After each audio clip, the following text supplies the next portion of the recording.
Hello, everyone. Welcome to a new episode of the Quiver Podcast, where we'll be recapping LaSalle's 88-67 win over the USC Golden Goldies, the USC Glowing Tigers. goldies. Goldies.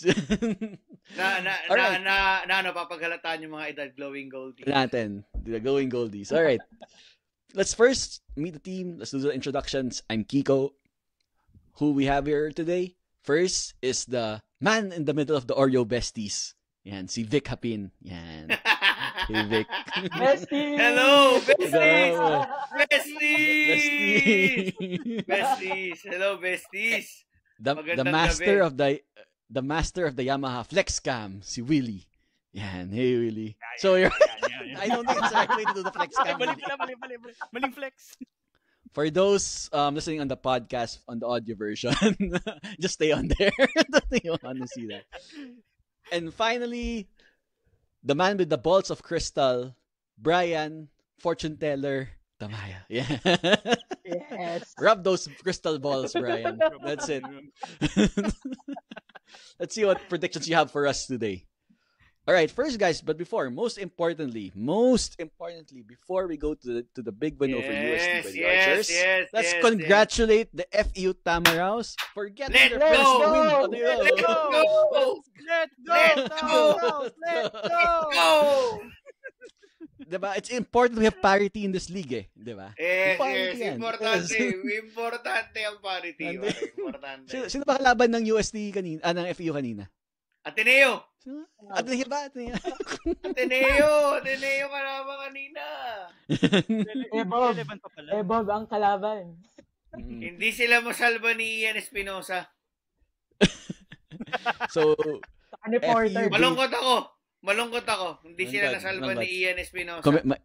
commiserations. So, Yeah. FEU, big overtime win over the Ateneo Blue Eagles. Surprisingly, they don't usually come through with us in those situations, but good for them. After a long Now it's time. good. After a long time, pre. After a long time. A long time. talaga. Medyo naging manhid tayo na talo lagi FEU sa Ateneo for Yun some sa reason. Ateneo. Yung mga players, yung mga talent ng player na nawawala.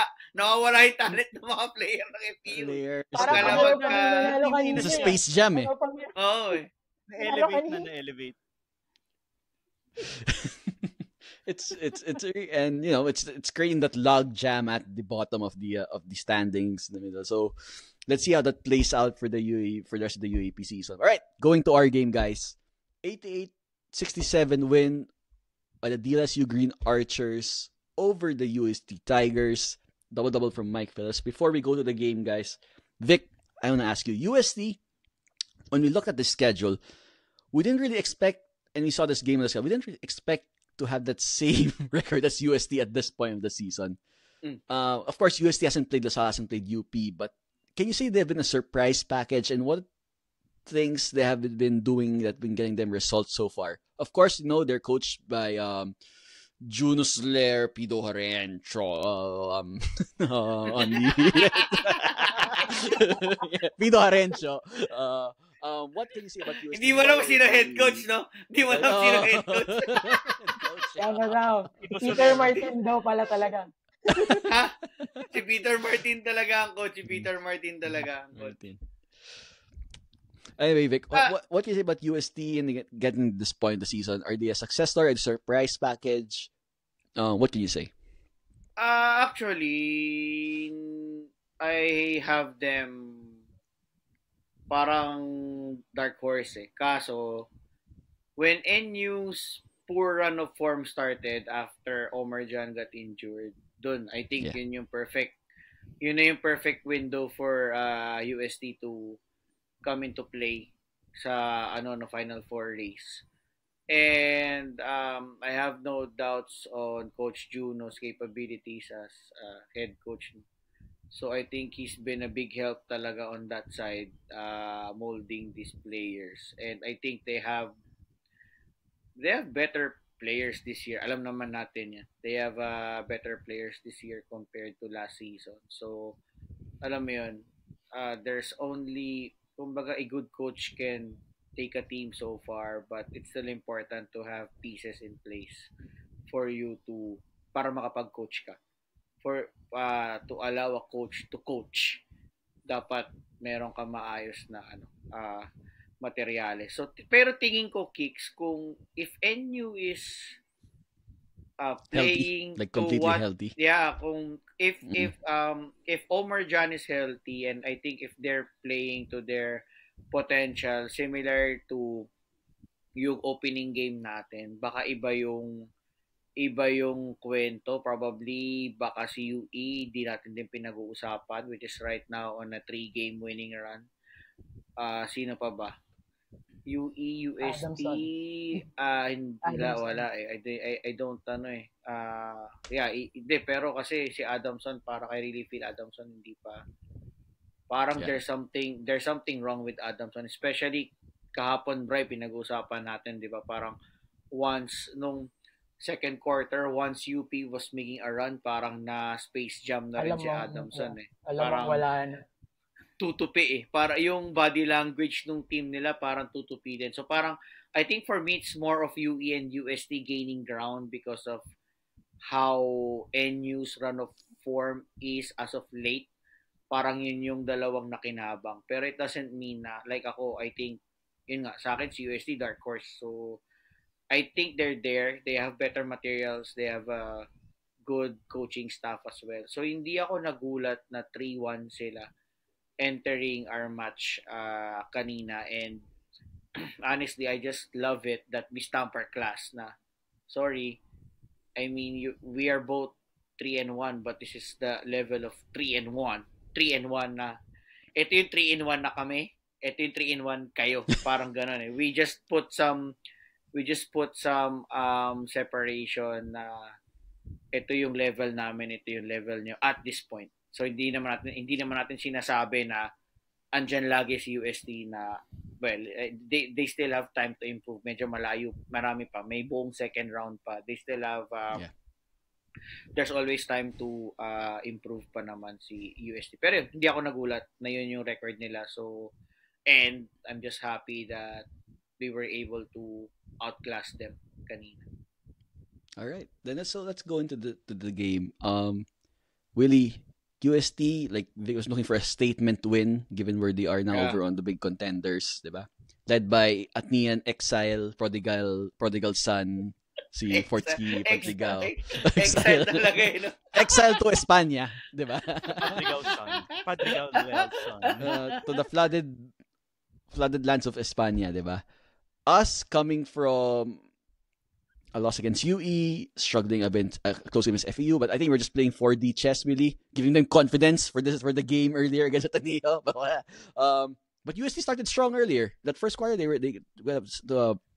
started out strong, like by Fortsky Padrigao, getting that early lead. What can you say about those early moments in the game? How do we get back in it? Ako na naman, yun na naman yung isang shit, here we go again moment. Pero ayun, very glad din ako with how the boys responded. Nakita mo na they immediately responded. I think somewhere halfway mark ng first quarter, we were able to finish the first quarter with the 1 point. Yes, 19-18 after they 18-8. So actually parang medyo preempting din, pero I think yun din yung I'm particularly satisfied with how the boys played, na whenever UST would make a run, we would find a way to nip it in the bud, ika nga sabi ni Brian earlier. And ano nga ba sasabihin ko? Ayun. And then every time na they would make a run, we would answer back, and it didn't take us too long to respond in kind then. So that continued on. Ayun, okay naman for me. Medyo kabado lang kasi coming from that FEU win, alam mo, if you're just basing it on that result and then watching the first few minutes of the first quarter, same thing. Here we go again. Naman. Pero buti na lang they pulled the game 2 finals. Yeah. They completely turned it around. Yeah. Brian, one of the stories of the season has been turnovers, right? And in that first half, we had 14 turnovers. And that's why I think UST was able to stay close. What can you say about our turnover stories? And how we're able to, and what things that concern you on that first half? I think it's fair to say that whenever we give the ball away, we give the opponent an extra chance to convert on their side of the court. And nagiging problem siya when you face a team that has the talent to match us. So 14 turnovers and 17 throughout the game, which is a positive kasi sa second half 3 na lang yung commit natin turnovers. Still led to 16 turnover points by UST. Nabanggit ni Vic sa previous episodes na, I mean, yung UE episode pala, not the FE one, na yung points of turnovers ng UE natapatan nila tayo, and that was key. That's why we lost. So, sa akin, it's a long-term thing lang na if we're not gonna cut it down significantly by the end of the second round, then the concern is really valid. But then, naalala ko din sa discussion na yun na sometimes it comes with how we play. If we're a bit aggressive with the screens or if we forget to dribble. I think yung traveling is important sa turnovers natin. Kasi minsan yung loose passing, parang pangit yung timing or hindi lang talaga na prepare yung tasalo ng bola. But the traveling, you're in control of the ball. And then fundamentals, basics yun eh. Low risk dapat eh. Exactly. Parang ang hirap niya patawarin kasi it's something na hindi dapat nangyayari madalas to a good level team. I mean, I think we can say na yung second half naman, which we will touch on a bit, nag-improve. But I am imagining it against a tougher opponent na baka yung 14 turnovers na yan can lead to a higher output than what UST did. When it comes to our defense, I think at least we've adjusted well not to make that number swell in the first half. And yun, siguro yun yung positives out of it. And UST also committed 10 turnovers at that time. Most of them in the second half, if I was not mistaken. That allowed us to settle down and take the small halftime lead. Okay. Yeah, so hopefully that turnovers, as we get our rotation set, get more stability, that will something will get under control. As nga, we were still joking around na yung naman tayo Lasal educated dito, di ba, na the Leading Lasallian prayer, I will continue, oh my God, to commit less turnovers for the love of you. Diba? Yung yun yung natin for the going to the second round. Vic, we seized control of that game in the third quarter. What adjustments, especially on defense, did you see from the Green Archers? I think sa akin, kanina, ang unang napansin nga was, ako personally was, we did a good job containing Fortski's decision-making sa ball screens. Kasi, ako personally, dun ko siya gustong-gusto eh. Napakagaling ni Fortski mag-decision sa ball screens.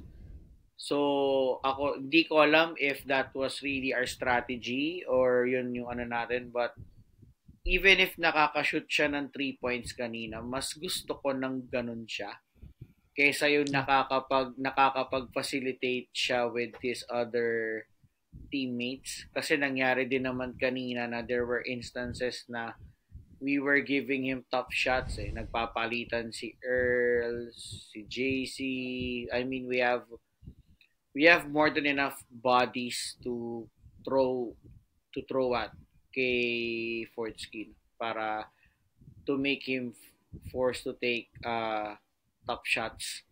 So, I think yun yung key, but more importantly, we really took it inside, which is, I love watching yung mga atake natin sa paint touches, atake sa paint, which it paid off kasi ang laking bagay na fall trouble si Tungkara and si Manaytay. After that, yun, pinasok na si Echo Laure at tsaka si Mahmoud. They went with Echo Laure and Zane Mahmoud at a juncture of the game wherein we were trying to pull away kasi sabi ko nga, di ba, sa GC kanina, if we milk this ceiling deficit ni UST, and I think I think this is over. Sabi kong ganun eh. Kasi wala talagang medyo evident naman yung lamang natin sa height over kay ano pa to UST kanina. Which is yun nga, yun yung nangyari. We kept pounding it inside the paint. Getting those points. Pero laking bagay din na we were able to kahit nakaka-shoot si Forsky, we were able to respond with our own 3-point baskets from Boris, kay EJ, kay sino pa nga ba? JC. Kumbaga we had a good perimeter game din kanina to cancel out yung shooting ni UST, which primarily came from Amiel Asido of who came from Perpetual High School. Tapos yan din si Fordsky making shots, si Mark Lemit also made a three. So kahit whatever barrage USD was doing from deep, we had a response answer. Kanina. So after that kasi if kumbaga nakakasabay tayo sa ganong klaseng opensa ni USD later on, they would basically run out of choices paano aatake, kasi parang it's just deflating din na yes, nakaka-shoot ako sa labas pero sila Sal nakaka-shoot din sa labas eh. So parang saan pa tayo pupunta after this? Wala naman tayo bang pwedeng puntahan na after. Kumbaga if USD's primary weapon of choice is from the perimeter and we are able to counter that with our own perimeter baskets, wala na. So kaya start nung fourth quarter, we kept on pounding pa din. So wala na until they just ran out of. I think may isang point pa nung third quarter na ang primary focus of offense nila si Jeremy Robinson attacking the paint. Yeah. It went down to that point na sabi ko rin sa GC, sabi ko wala, ang na nito, medyo magulo. I hope we were able to milk this one out, but unfortunately hindi natin na milk yung lineup na yon. So it was a good thing the team bounced back at the start of the fourth quarter. Kasi sayang yung sayang yung third quarter, and if we were able to milk that one out, baka we ended up with a 30-point lead pa. Tama ba, Vic, na parang we were 14 or 15? Yeah. Nung time na yun, tapos nag-tres ata si Lemit and then a quick basket again by USD. Lemit, Padrigao, tapos si Asido. Puro yun tres yata. 7 or 9.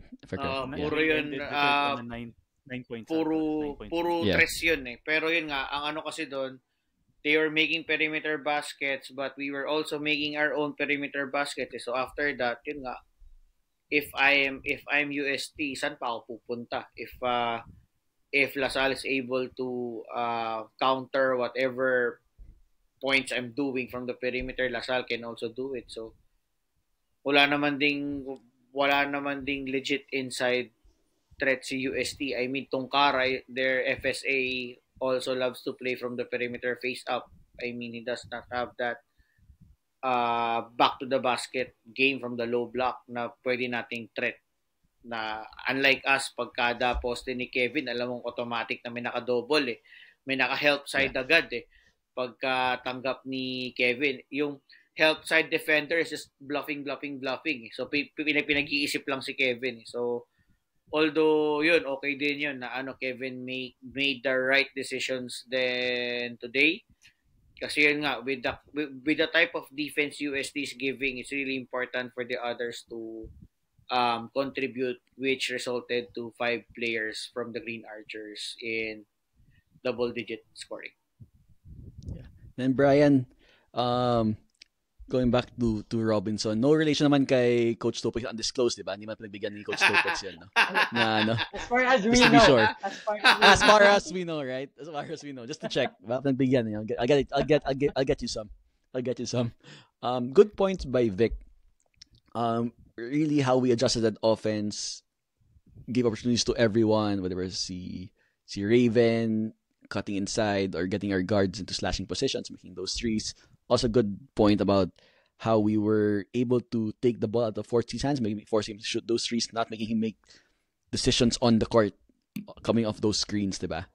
So we know he has good decision making in those on court situations. Off court, ibang usapan yon, as Latinians.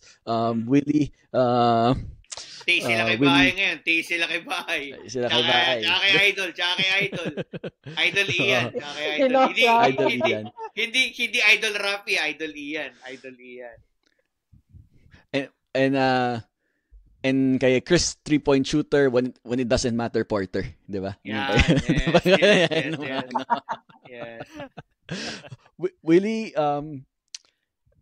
we've always struggled with holding leads. I've always trying to relax and bring teams back. The teams would find a way back into games. What in that fourth quarter, we were able to keep a sizable distance with USD. Nakatres pa nga si Konov kanina si AK-47. Grabe. Grabe, no? Sobrang. Congrats sa kanya, naunahan na si Alian. Naunahan si Alian. Pero ganda, no? Sobrang quick release, no? Pag screen, pop. Sobrang ang bilis. Bilis ng, you can see, bilis ng pagputok, no? Bilis ng pagputok. Ganyan pag AK. Swak. Alam mo, mahilig tayo dyan sa mabilis pumutok Dapat lang. Kailangan mabilis pumutok. Kasi quick release. Kailangan natin ng instant offense. Kayo, para hindi mabantayan, kailangan mabilis pumutok. Yeah. So Willie, what good things did you see from the Archers earlier that stopped UST from getting themselves back into the ball game that fourth quarter? What gave you comfort na, okay, nakaka-relax na ako. Pwede na mag-Dairy Queen or mag-Pizza Hut, lalabas ako sa concessions. Actually, buti na nag-Dairy Queen ako bago nag-start yung game Pili ko next game mag-Dairy Queen ulit ako. Mukhang may trend Wala Blizzard ba yan? Wala. Dairy Queen sa Moe. Wala. Nasa labas, Willie, nasa labas. Nasa MOA. Nasa MOA yata yung Dairy Queen. Kaya mo sa hanapin ko sa'yo this week. Kung nasaan. Ayan. Siguro ako, to answer your question. Miss Universe. Siguro, nakampante na ako. I was very comfortable na when we would immediately counter. Si Konob nakashoot na. Sure na to? Nung nakita ko, okay, laki na lamang natin. Pinasok si Konob. Nakashoot siya. Okay, wala na talaga. Akala ko sasabihin ni Willie nung nag-69 tayo Hindi. Alam mo, nakakahiya. Kala ko sabihin ni Willie, okay na ako nung pinasok si Eco Laure. Okay na ako. Sabi nga sa TV, is UST throwing the white flag? Pinasok siya. Kala ko sabihin what's your potential player? I have to apologize to everyone na napako pala tayo sa 69 and I did not report it. I'm sorry, guys. It's a failure on not my nice. I-report mo next time, Willie. I-report mo next time. Bawal yan. Bawal na hindi mo nare-report yan, Willie. Oo. Ito rin naman UST, 2 points na lang, hindi mo pa pinaabot. Ano ba yan? Hindi na makashoot Wala tayong magagawa. Kaya talaga pag Dominican conservative yan, Willie, hindi yan sa ganyan. Ayaw. Missionary lang yan, Willie. Bawal yan. Willie, missionary. Missionary o dapat nakaluhod? Oo, ganun lang. Andun lang tayo. Forgive me, Father, for I have sinned. Andun lang tayo sa context na yun. Ayun, pero yeah, they were able to respond quickly and immediately. Yun nga, whenever they would take a 3, we would respond in kind. Our 1 to 3 guys responded very well. A lot of comments from our community have expressed talagang yung gratitude to yung mga backup guys natin na when Kevin wasn't performing, someone else performed. Alam mo, ganun gusto natin mga tag team. Lahat parang napanood ko nga yan sa isang website nagtatag team pa sila pagpagod na. Ay, sorry. Iba yung tab na yan. Willie, yung website na yan, kakulay ni UST, no? Kakulay ni sakto. UST. Kakulay ni Blowing UST. goldies din. Nakakulay ni UST yung Black website gold. na yan. Black Black white. white. Black gold, black white. Black Oh. gold din. Black gold, black. Di ba? Hindi, kasi di ba, nung Wednesday, daming nagre-reklamo eh. Daming ajit nung Wednesday, pre. Ang daming ajit nung Wednesday, di ba? Sobra Ba't hindi tinambakan ni FPU? Bakit ganyan? Di ba? Pwede nga magsalita ngayon yung team eh. Aren't you guys entertained? Pwede sila magsalita ng ganun ngayon eh. Kasi they just gave a pure entertainment show kanina eh. Di ba? Pinakaba muna tayo nung una. Hindi, syempre naman, okay lang yun. Importante na tapos ng 21 yung lamang mo. Sulit ba? We are entertained. I like the Gladiator reference. I actually watched it recently kasi, di ba, may part 2. So may part 2 na. Pero yung part 2 sana yung bida boy sa ending, di ba? Kasi nakakainis naman, di ba? Pati part 2, patay na naman yung bida sa ending. Bad trip naman. Just to be sure, are we talking about the same Gladiator? Yes, we are talking about the same Gladiator. The Russell Crowe one. Hindi yung pinapanood mo sa Black Gold, Black White. Ni Gladiator. So, I remember the scene in Gladiator when, di ba, yung si Oliver Reed was telling Maximus na you have to win the crowd, di ba? Yes, correct. So, earlier, Brian, one of the criticisms we had was we were a one-man team that KQ had to, di ba, step up. If KQ doesn't go, Lasal doesn't go. This was our most balanced game. And I think a lot of our players were able to win the crowd earlier. Who impressed you the most, and what can you say now that we showed a more balanced, overall team display earlier? Who impressed me the most?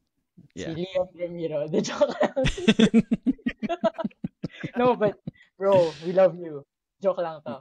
I think even if you look at the stat sheet, ang daling sabihin, and I would not say that they're wrong answers. You can say Boris Marasigan for being an offensive option for us na reliable. You can also say si Raven Gonzalez for being a good presence sa ilalim. But I would identify and handpick this guy kasi kahit hindi ganun ka-glamorous tignan yung name niya sa order sa stat sheet, he was present in our flow, and si Josh Davidian. Yeah. 8 assists, 7 rebounds, 4 points. Proves that you don't have to be loud good in defense your too. Couple of steals too, right? Exactly. Couple of steals too. Ganda ng agaw niya kay Fortsky. You need this kinds of players and performances na kahit hindi glamorous tignan on the stat sheet. Parang pag pinanood mo yung pagka tinignan mo yung stat sheet and did not watch the game, sabihin, Josh David is the 4th lowest dun sa stat sheet. But then it's not, hindi siya intangibles kasi you can see here 7 rebounds, 8 assists, 2 steals. Diba? And then the defense he gives to kaya kung pumasok pa yung dalawang tres niya, edi 10 points pa yan. And the eye test showed na if you watch the game, you felt his presence on the court even if it doesn't show up on the stat sheet. Sobra. Both ends. Kahit sabihin mo na, si Fortsky 15 points. I mean, kung sasabihin mo bantay siya, but he limited Fortsky to just 5 assists as well. I mean, hindi lang siya yan entirely. Of course, may mga matchups din other players were in charge of, but he definitely contributed in limiting the productivity of your opponent's playmakers, and that's a big contribution kasi we just don't look at how we can create plays for ourselves. We also look at how we disrupt our opponents, and that's what we cannot measure na parang nabanggit ni Willie sa previous episode na we cannot say na dahil UP is beating teams left, right, and center by 10 or more points, parang sasabihin nila, they can beat Lasal by the same kasi they're just parang sinisuperimpose nila yung results ng teams currently kasi nga hindi pa naglalaban. But when you see these teams play each other, syempre yung matchup talaga lalabas. And this is the kind of performances we need from everyone. I mean, siya talaga yung nag-stand out, but then you also have Dungo who, despite scoring a lot from the free throw line, parang lahat pala ng score niya sa free That throws. 6 out of 6. to be clear, Bri, Yan. very we cannot undermine or underrate a good free throw shooting for performance from any salista. Mahirap 'yan coming from a salista. Yeah. Hindi madali.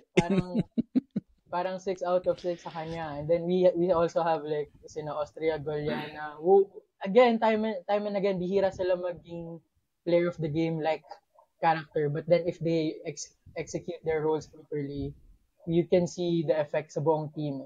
And I think that's what's showing in these kinds of games na we beat opponents convincingly. It's not just relying on one player. And that's encouraging for us moving to the next few games kasi UP yung next and then the whole second round. Sa akin, you always have confidence when you have these kinds of players. Right. Vic? Oh, go ahead, Vic. Yung di ba, sabi mo kayo na si UP superimpose na, di ba? Ng mga laro. Pag-superimpose din tayo. Superimpose din tayo. Hat-trick na ba ito? Hat-trick? Superimpose tayo. We beat Adamson 30. We beat Adamson 30. Nanalo lang sila 12. Nanalo lang sila 12. Do the math. Aggregate score. Nag-ano lang naman tayo 18. Naglalaro lang din naman tayo. Sabi mo, nagsusuperimpose sila ng mga nagsusuperimpose sila ng gayahin din natin. Ayan. Pag hindi 18 points yung panalo natin sa next game, dapat patay tayo. Patay tayo. Yeah. Vic, coming from the criticisms of the last game na we didn't play as well versus FU, going back to winning the crowd, what can you say now? We showed this balanced team effort, not being reliant on KQ. And now putting this kind of effort against UST. What does that bode well for the team? Do you like what you see? And how can we maximize this going forward? Okay siya, especially going to our UP game. Nabuo mo yung kumpiyansa ng mga ibang players. Yeah. And ako that's what I'm thinking after nung performance kanina. Sabi ko nga, okay to. Kasi going into that strong UP team, you really need everybody to pitch in. Kasi I think na hindi lang para sa UP but for our future games as well. Na alam mo na may pwede kang puntahan, and what I love the most siguro kay Kevin kanina, wala siyang pilit kanina talaga eh. Parang yes. Didn't have to force shots. Or his passes.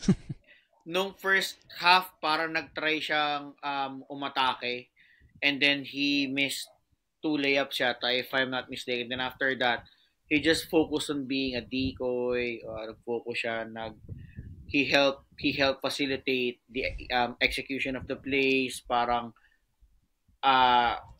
binasa niya yung binibigay sa kanyang defense ng UST. If there's an open shot, tira ko siya. Kung wala, sige, I will give screens. I'll be a screener. So, tignan natin how the defense will react. Kung sa akin kasama lagi, then I'll let my guards and wing players to score. Parang kanina, it's not, hindi nga lang kay Kevin, but since naka-load sila kay Kevin, pag handoff ni Michael with Joshua, after the dribble handoff, as in, sobrang luwag talaga ng lane kasi nakatingin lahat on what Kevin will do, but it left Joshua David with a very, very wide open lane for an easy layup after that panto dribble handoff. So alam mo yun, ang daming, with the talent that we have on the team, ang daming with that simple decoy trick na hindi kailangan ipilit ni Kevin yung laro, na let the game come to him. Ang daming mga gandang nangyayari, which bodes well for us moving forward kasi the more na hindi tayo maging predictable, mas nakakatakot tayo lalo kasi anytime with that na ang dami mong titignan ngayon dito that's the time Kevin will strike. Kumbaga, that's the time your superstar, let's say for us si Kevin, that's the time na pwede ka niyang patayin kasi hindi mo na alam, parang ang focus mo naman ngayon bigla andun sa mga role players and Yeah. forgetting na meron kang superstar pala dyan na hindi mo na napapansin kasi yung focus mo nandun na sa ibang players in the team that's scoring. Yeah, in Gen Z terms, let him cook, 'di ba? Yung yung Yeah. Yan. Yung Paglutuin mo pre. paglutuin mo sa Tagalog na Gen Z. Oo. Yung Paglutuin mo. And that's a good, I think we've always talked about how Kevin arguably is the best player in the league, diba, in college basketball right now. But for us to get that championship, it really had to be a team effort. And this game shows we are capable of producing that kind of team effort against a team like against USD. Diba? Sharing the load, not going through Kevin, diba?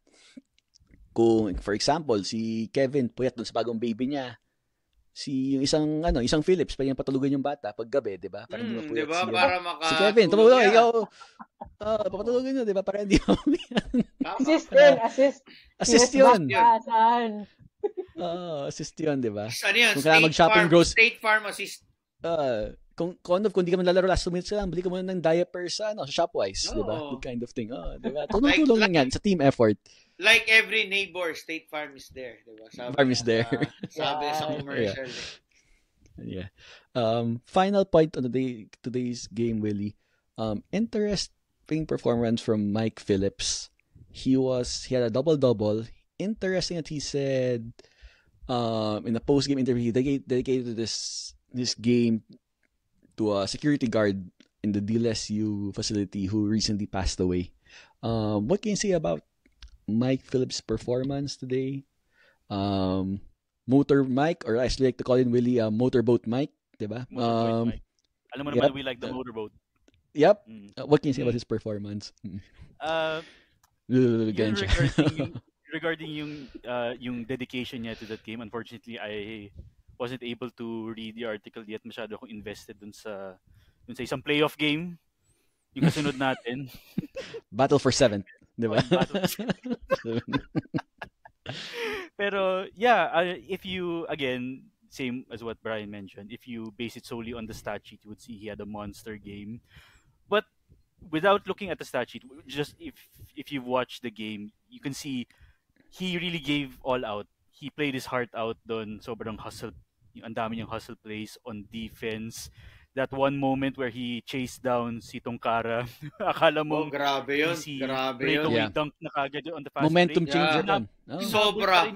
Sobra. Grabe yun. Grabe. He buzzed that shot enough na napahiya si Tongkara. Kasi ano yun. Kasi ang daling mag-foul doon in that instance. Yes. And he didn't foul yun. Good point. Yes. Oo. And yun, yung hustle all out effort niya, he really gave it all. It was at Mike, sobrang lasalista ka talaga. 4 out of 10 free throws. Lasal ka talaga. 4 lang. You can't have everything. Kailangan to get into the building sa Lasal, you just don't have to show your ID, just show your free throw percentage. Yes. Sa lista ka. Parang pasok ka. Below 69%, pwede. Pwede. Pwede. Tuwan nyo. Basta lang dapat 69 pababa lang. 69 pababa. Pag 69.1, hindi na counted yun. Doon ka sa visitors entrance. Doon ka sa visitors entrance. Si Dungo yata doon pa eh. Pero okay lang. Okay lang yun. But yeah, ano yun, Mike? Grabe. Believe ako sa'yo. Awesome game. Yan. Alright. Pero Kicks, i-add ko lang. I think siguro malaking factor na lang moving forward. Sana medyo makita natin mag-improve si Henry Agonan. Kasi kanina, I think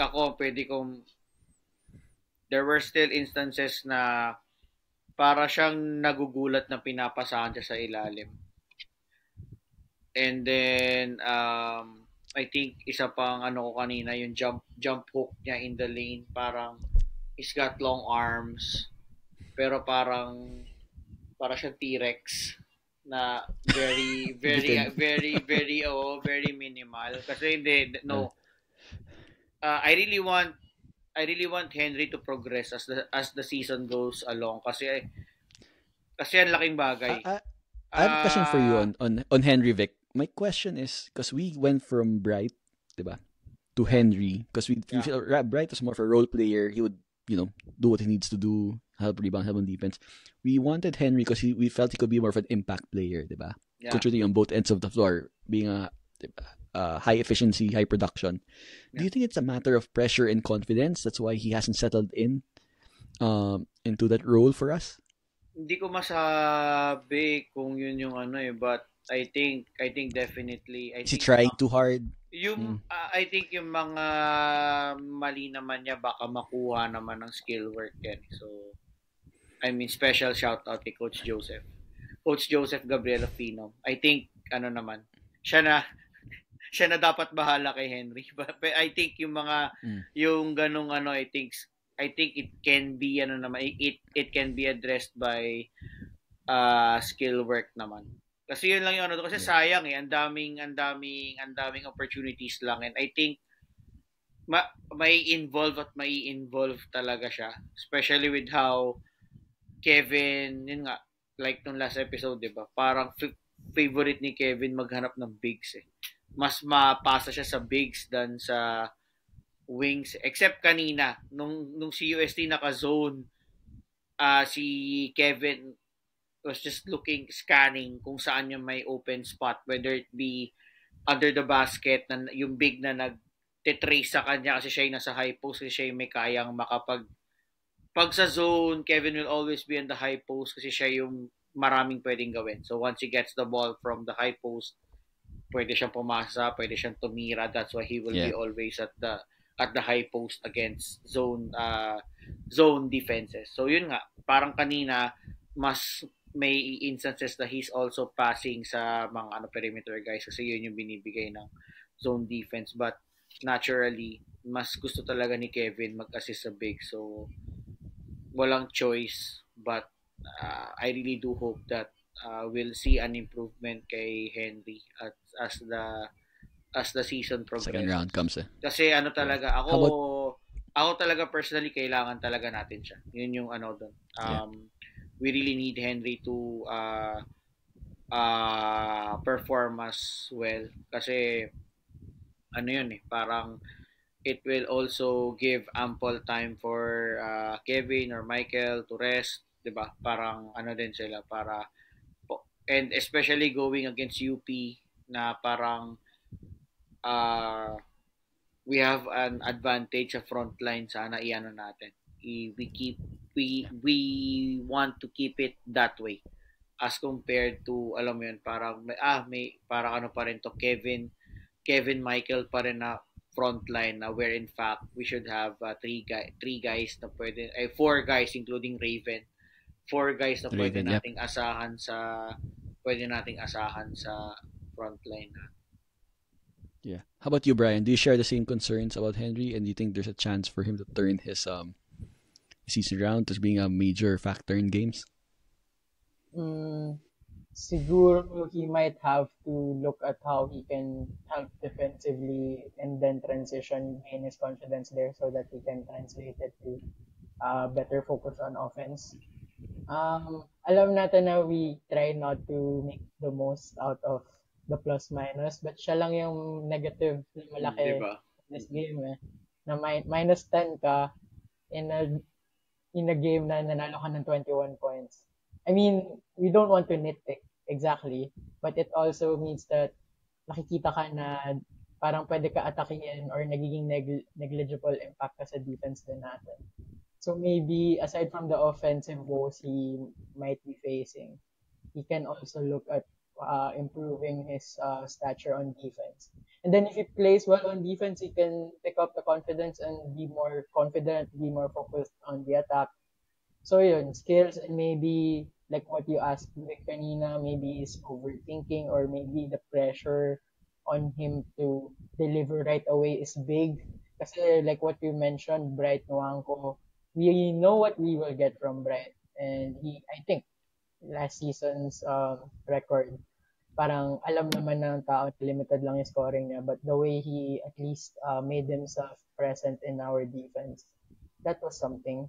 And yun, if Agunane develops confidence on both ends on the floor, then this LaSalle team will just get better. Kasi Sobra. you become a more formidable team on Yep. both ends. And Agree. siguro he has to talk to players like Gonzalez and Phillips who've been there, done that. Kahit KKQ pa nga, pwede siyang kausapin and then they can help him out. The good thing about this win, as the press conference went kanina, sabi naman nila na they play for each other and behind the scenes, we're 6 games in of at least of 14 game, but in our position, most likely 16 game season at the very least campaign. So, mahaba pa yan. But then, yun nga, he has to show signs of improvement siguro. Yes. Yun, I will understand impatience sa kanya kasi syempre okay lang naman na hindi ka pa polished right away. But then, if wala kang progression, that will also put concerns in the minds of our fans. Yeah. He needs that I am the captain now energy, diba? No, so, reference that meme.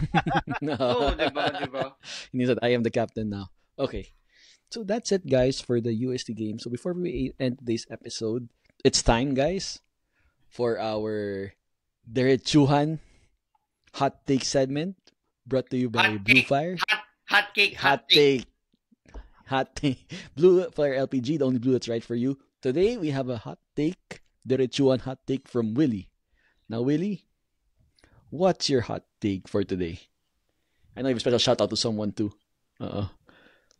Shout out dun sa isang comment sa YouTube. I really don't think you guys are gonna make. Wait lang.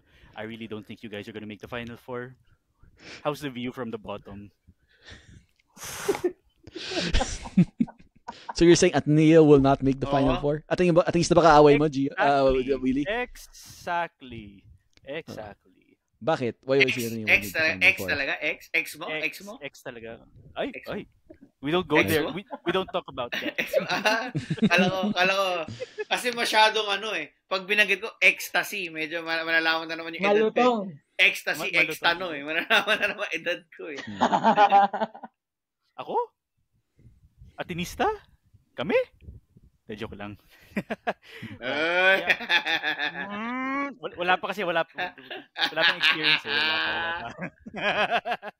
Pero right now, sige, andun tayo sa topic na yan eh. Right now, they're at 1-5 na ba sila? Tama ba? 1-4. It usually takes 7 losses or maybe 8. That's when that's the sweet spot for the Final Four, diba? So, I think we siguro early second round makikita natin if they are. Pero right now, talaga, medyo struggle talaga sila. Diba, Bri? Nung para malaman ng viewers natin, play-by-play kami kanina bago kami nag-on air with our episode. We are doing a play-by-play nung fourth quarter and overtime ng Ateneo FEU game. Diba? Parang may isang point doon, diba? Si Tab parang exasperated na siya. Para when Jared missed the free throw. Yun. Parang you can naka-stare of death eh. You can see it from Coach Tab's face na parang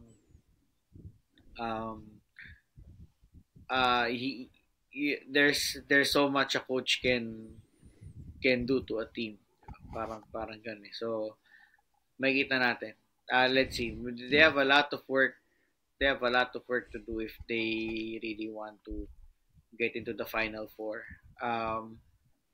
If they can prove me wrong, then it's okay. But right now, the way they're playing, I don't see them making it right now. If I'm basing it with sa nakikita natin ngayon sa mga nilalaro nila, medyo gusto niya ba mahirap. na Pero layer? Sige. Pwede natin lagyan. Crystal ball. Feeling ko mahirapan din sa UE and NU with the way they're playing. Kasi nga FEU na nga nahirapan na nga sila sa FEU na walang panalo entering their matchup tonight Pero yan lang. Yeah. We've seen Tab turn teams around before in the second round, but those teams had pieces that he could rely on. Yeah, they had talent. Not sure if this team is ready quite at the same same stage yet of their development. So we'll see. Willie, any final takes on your diretsuhan hot take? Hinintay ko pa yung reply sa YouTube. Pakita ka ulit. Punta ka lang. You're always welcome. Oh, you're always welcome. We'll entertain your yeah. Alright, just make sure to tag him on this episode. Yeah.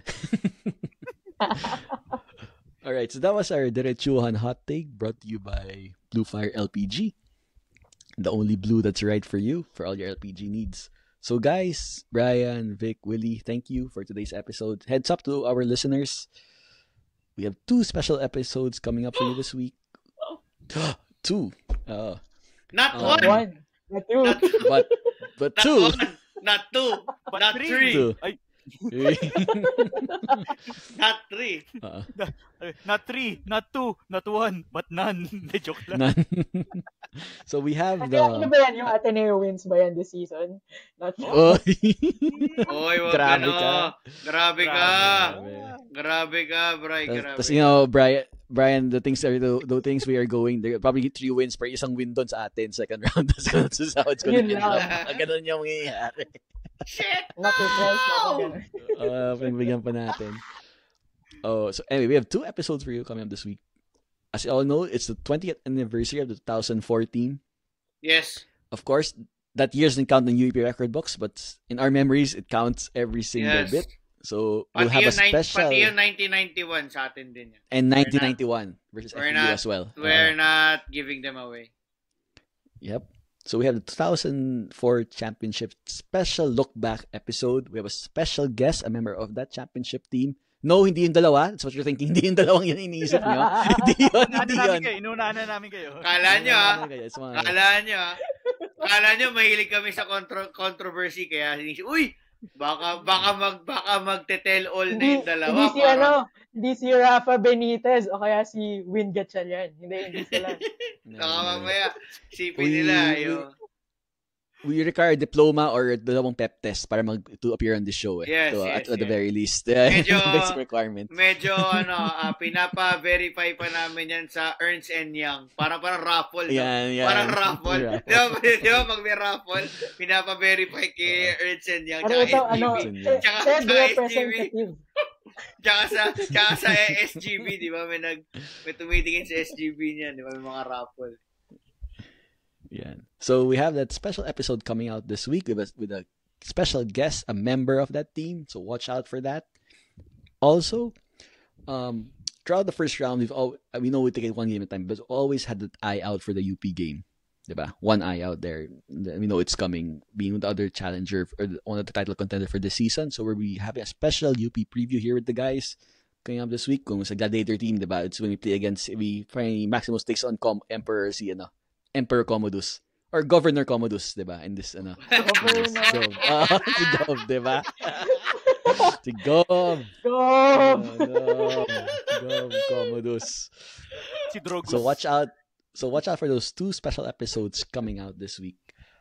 Catch them on our YouTube page, on Quiver, or Spotify, and follow all our social media pages. All right. So thanks everyone for listening. We'll catch you later on this week. Brian, Vic, Willie, stay safe, behave at all times. And as we always say, let's go Tamaraw. Hindi, joke lang. Kala ko, let's go Tamaraw, sabihin niyo. Let's go! Let's go! Let's go. Animal Asal. Thanks for listening, guys. Bye.